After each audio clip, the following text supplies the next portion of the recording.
The Passion narrative is the essential Christian story we tell on Palm Sunday. Into the great city of power, Jerusalem, Jesus comes in humility and love, riding on a colt.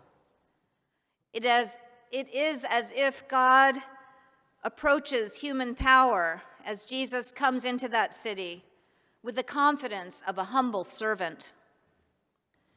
And Christ's meek entry into the human fray offers us a vision of hopefulness, a vision of a world where violence and cruelty and evil will be no more. A dream where the relationship between God and humanity can once again be repaired and restored. We recognize that our king is not the grandiose Roman emperor who rides a magnificent stallion into battle and whose troops occupy the land.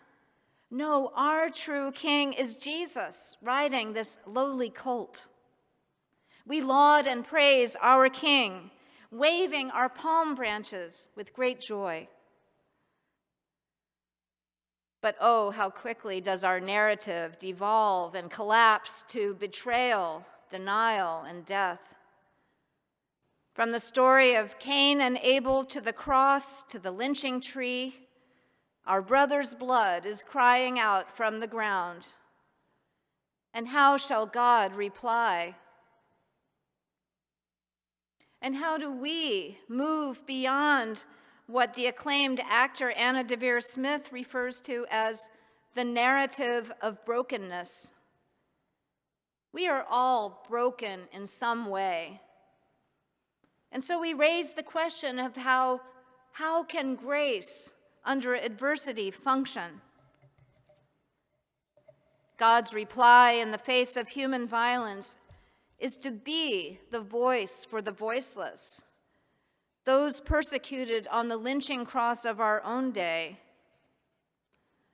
The grace and humility exhibited as we lay down our palms in the road before Christ is the same grace and humility needed in our broken world today.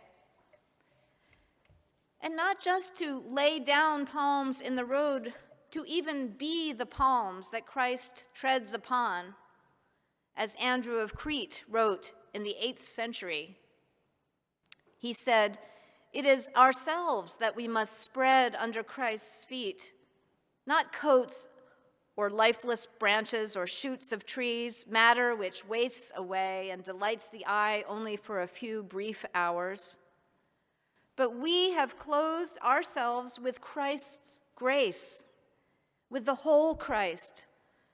For as many of you who were baptized into Christ have put on Christ, so let us spread ourselves like coats under his feet."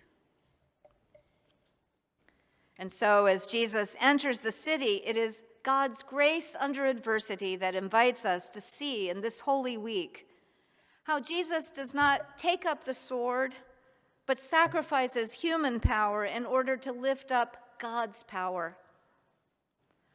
And this nonviolent, non-coercive, loving power of God is made manifest on the cross, where Jesus gives his life for us. In the hour of his death, we are all complicit when we say with the crowd, "Crucify him," just as we are complicit in the death of innocent people when we do nothing to stop it. How is it that we are still dealing with the age-old tale of Cain and Abel, jealous brother of jealous brother, that leads to the first murder recorded in the Bible in the book of Genesis?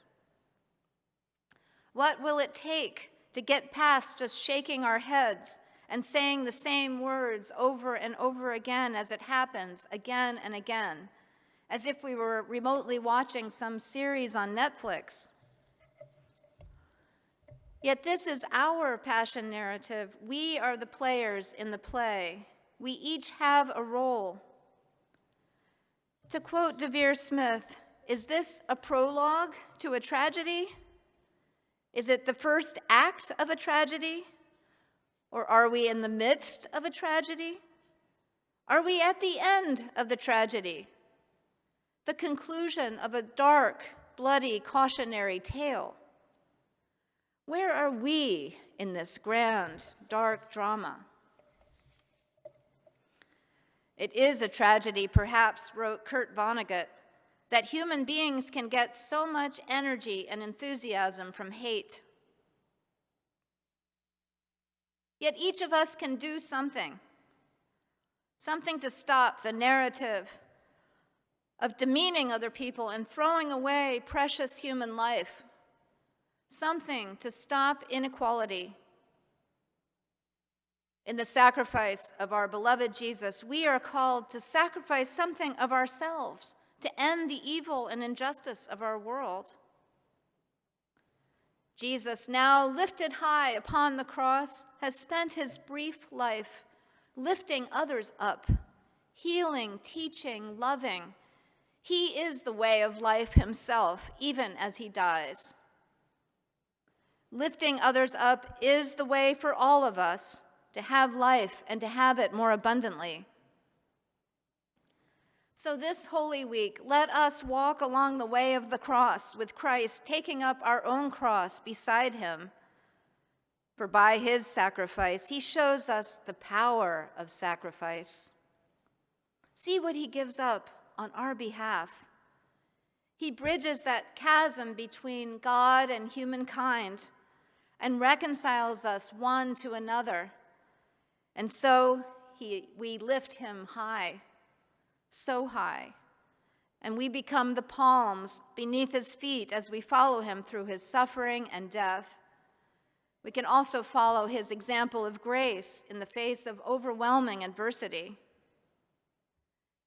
May each of us go with him to the other side and reach that bright new Easter morning. Amen.